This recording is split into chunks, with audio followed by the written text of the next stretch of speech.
Yo, what's the deal? What's the deal? You already know who it is. Today we're going to be speaking about the three stages of the occult. So I'm going to wait about 30 seconds. I know people be taking all day with these live streams. So I'm going to start in about 30 seconds.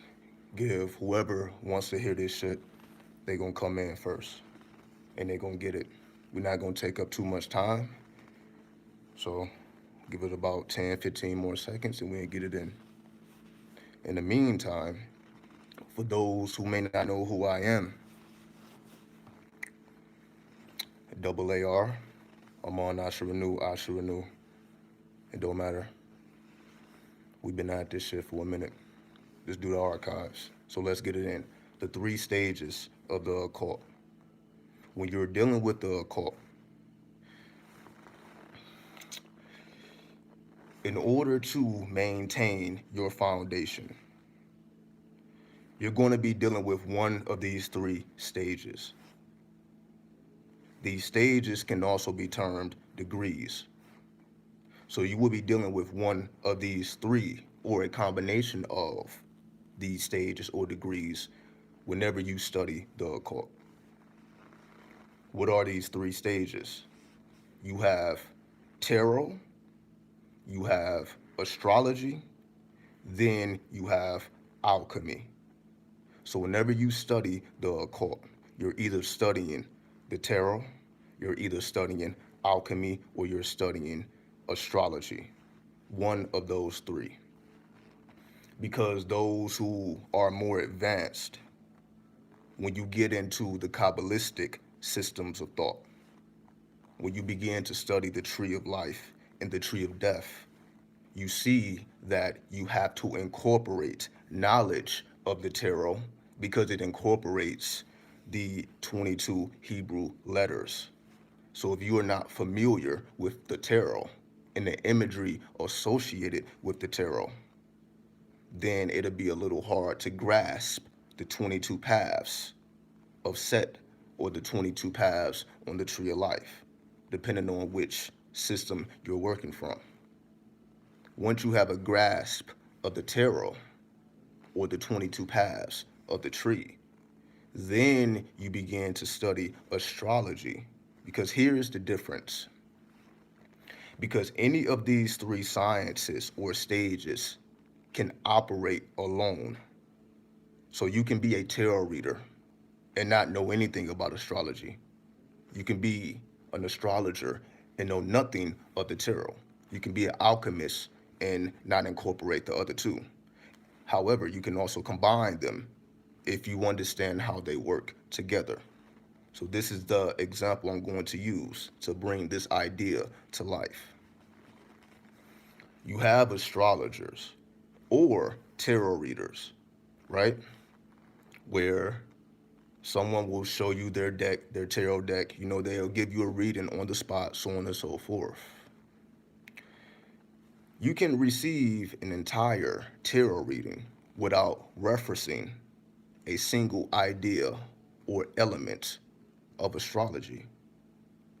Vice versa, you can go to an astrologer and they decode your natal chart without making any reference to the tarot.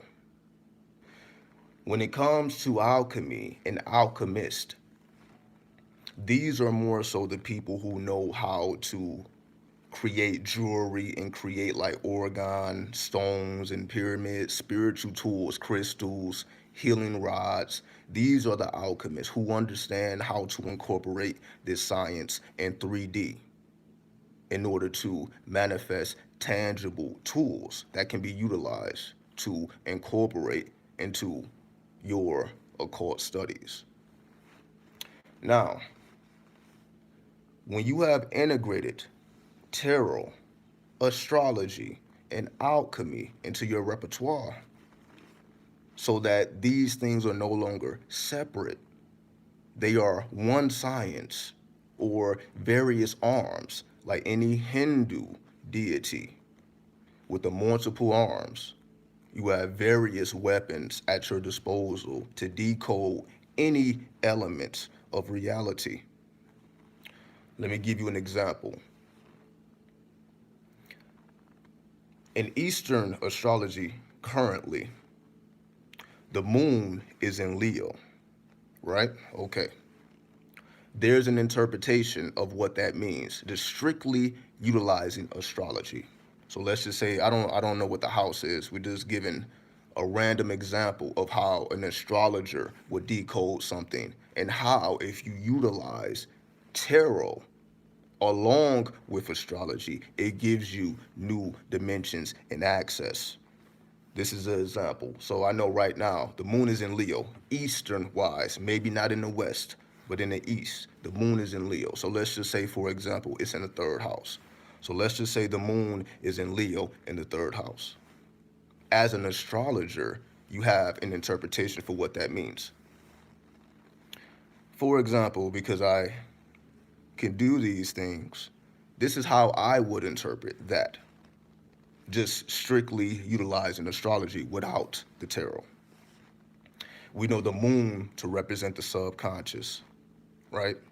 So we know that this is dealing with the subconscious first and foremost. So the subconscious is in the third house of Gemini. And we know Gemini, or the third house, to be all about communications. So before we even deal with Leo, we know that the subconscious is communicating, exchanging information, sending information, and receiving information on a subconscious level. When you integrate the idea of Leo, so what is the nature or the theme of these messages that are being sent back and forth? When we incorporate Leo into this communication of the subconscious, the Leo being ruled by the sun, so we know the sun represents individuality.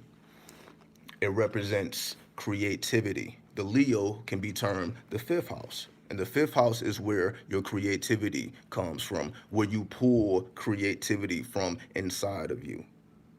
So this exchange of ideas is coming from the creative world. Creative ideas being exchanged back and forth with the subconscious being the medium. Okay? So that's me breaking down what that means, just utilizing astrology.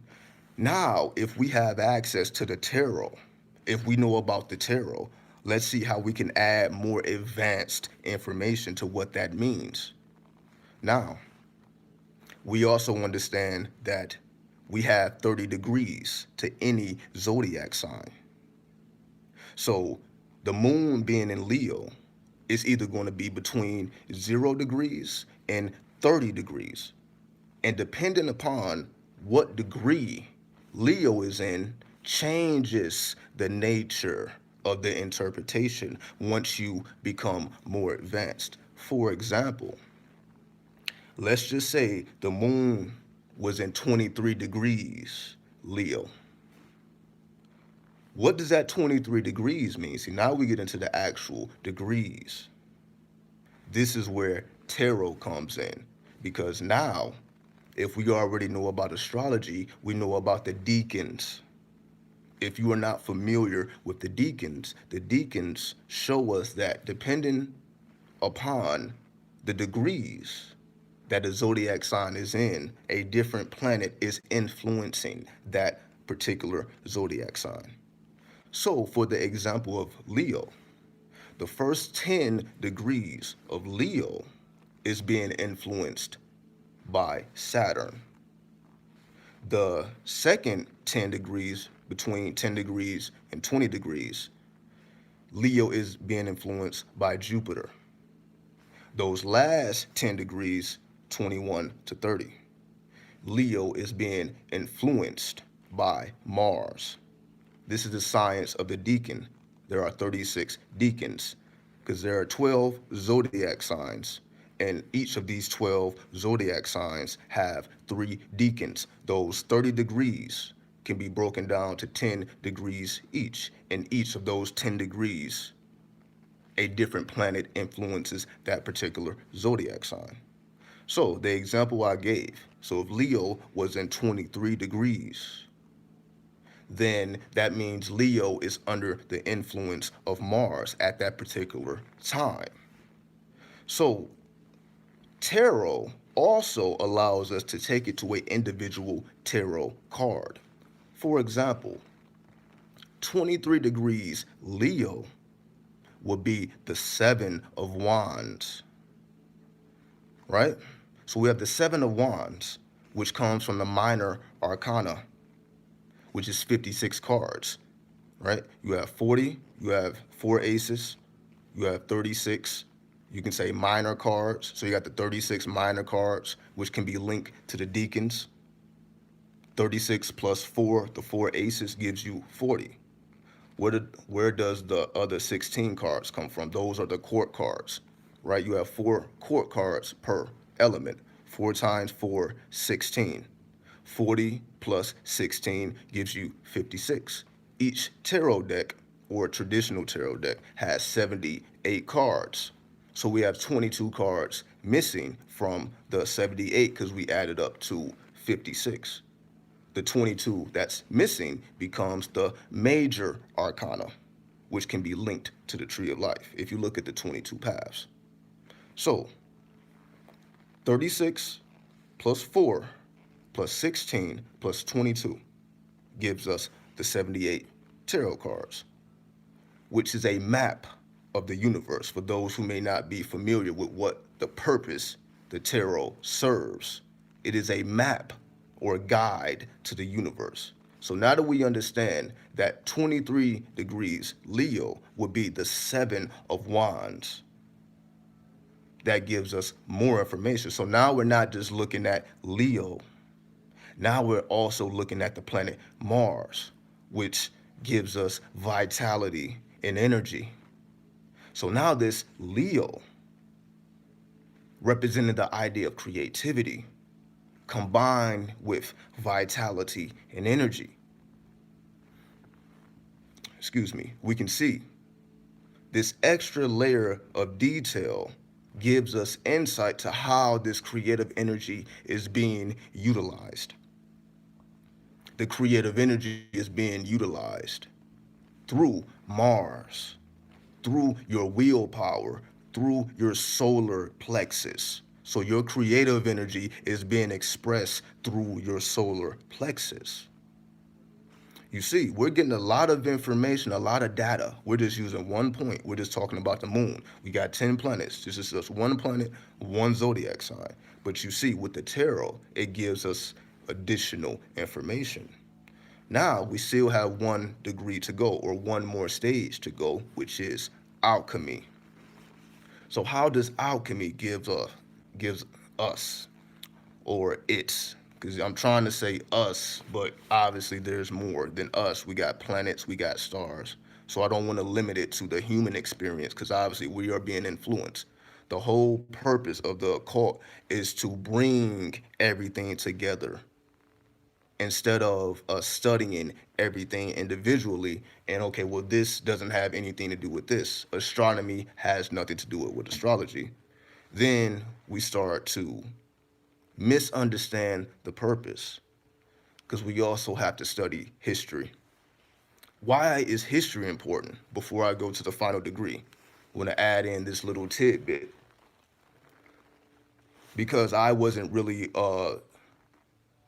advocate of history per se, because I'm like, oh, history is bullshit. You know, it's rewritten based on who won the battles. Basically, they're just telling you what they want you to know. It's not necessarily giving you a honest perspective of what actually occurred. So I wasn't really pro history, because we know there's many lies. However, there's also many truths.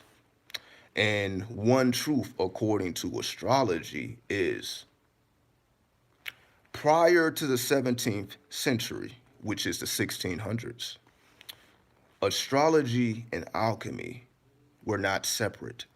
They were the same. You can go to college, like you go to college now, and get a degree in astronomy. Astronomy and astrology were not separate. So you would be learning both of the sciences at the same time. It wasn't till the 17th century that they were separated. Now, there is no college you can go to be a master astrologer per se, because Nowadays, astrology is labeled pseudoscience because there's a lot of scientists out there who don't believe in these things, the occult, because everything that I'm speaking about will fall under the category of pseudoscience. So whenever I'm talking about numerology, I'm talking about alchemy, I'm talking about astrology, I'm talking about tarot, and their relation to us, not just as separate sciences on an objective plane, but also a subjective plane.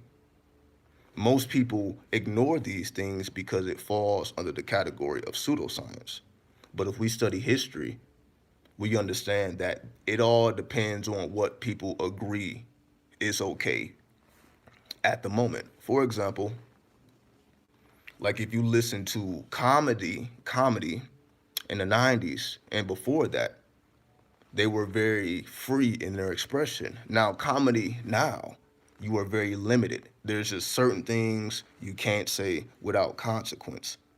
That's now in 2020. Take it to 1970, it's a whole different ball game. So history allows us to understand just because things are not popular now or the common opinion has changed now doesn't mean we completely throw away the science because it's not favorable to the public currently. But astrology is one of the sciences that has withstood the test of time. Astrology isn't going anywhere. Alchemy isn't going anywhere. Tarot isn't going anywhere because these are actual sciences.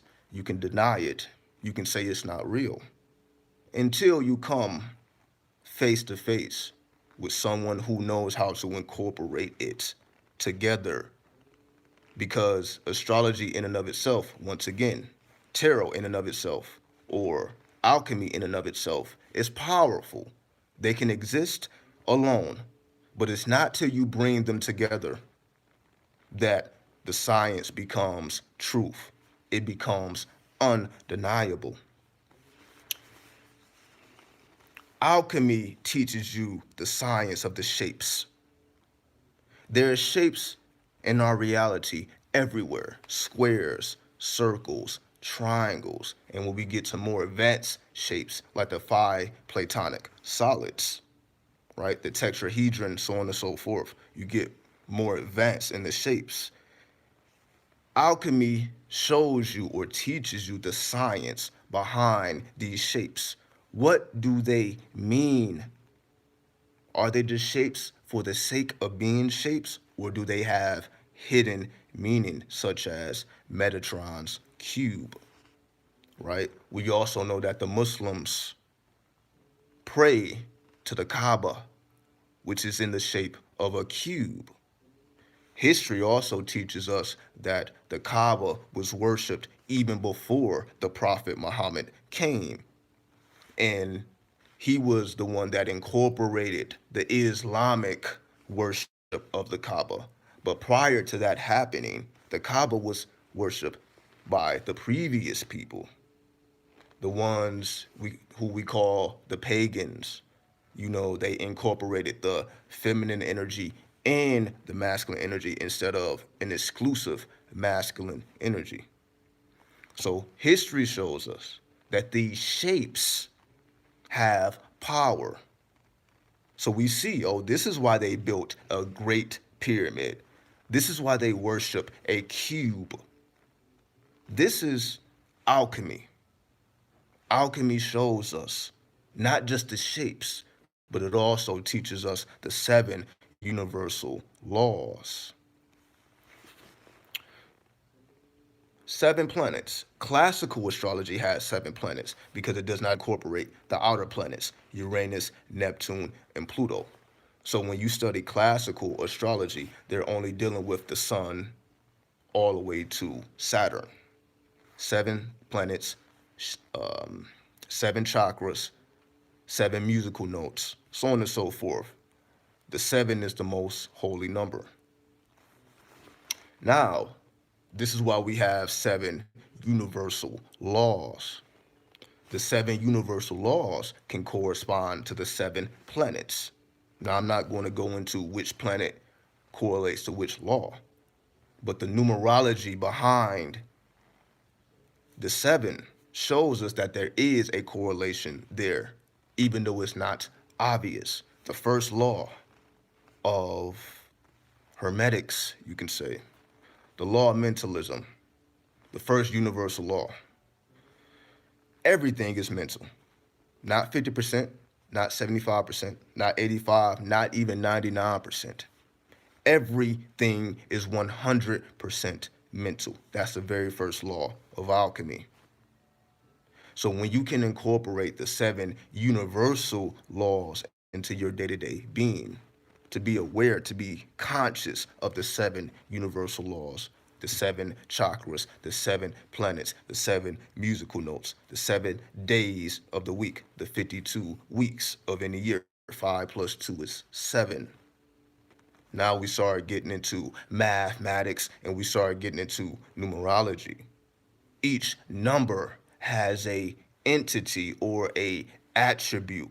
Number one obviously will be associated with the suns. Once you understand astrology and what the sun means, now number one, because if you study numerology as a standalone science, it's not going to incorporate the one with the sun. It would just have the qualities. The number one would just have attributes that relate to the sun. So the number one would be independence, the birth of new ideas, so on and so forth.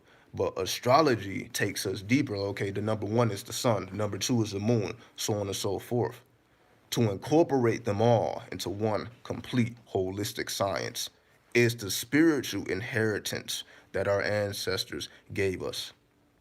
It's not about the pyramids. It's not about the Kaaba. It's about this internal science that reveals all secrets to us. And once you know all secrets, you become the master magician. Now, if anyone has any questions, I will answer questions. 5 minutes, because I know people were asking, and we're not going to make this too long. Incorporate this shit. Stop studying this shit separate, because I'm going to come along and show you how it's done. Match me against any astrologer, any tarot reader, any alchemist who just studies it alone, who does not incorporate it, and I will be supreme. Not because I'm bad, not because I'm better or badder, it's because I know how to incorporate it. Because if you do not know how to incorporate it, then you're limited. Imagine trying to explain the secrets of the universe strictly with astrology. All you have is the planets. That's the only tools you have to understand or to explain the secrets of the universe. It's going to be very hard. All you have is the tarot. It's going to be very hard because you have 78 different dimensions. So it takes a while. Or alchemy, where there's a plethora. Trying to use more advanced words, right? There's a plethora of shapes that we see every day, but we don't know what they mean. Every business has a symbol. Every business has a symbol. Why do they have a symbol? Because the symbols communicate with the subconscious mind. You do not walk into a store because of the title or the name, because the mind is more advanced than that. The mind is not just looking at, oh, the name of this store. I want to see what they have. The symbol is communicating with your subconscious mind. So let's just say the name of this store is called Aroma Theatrics, whatever.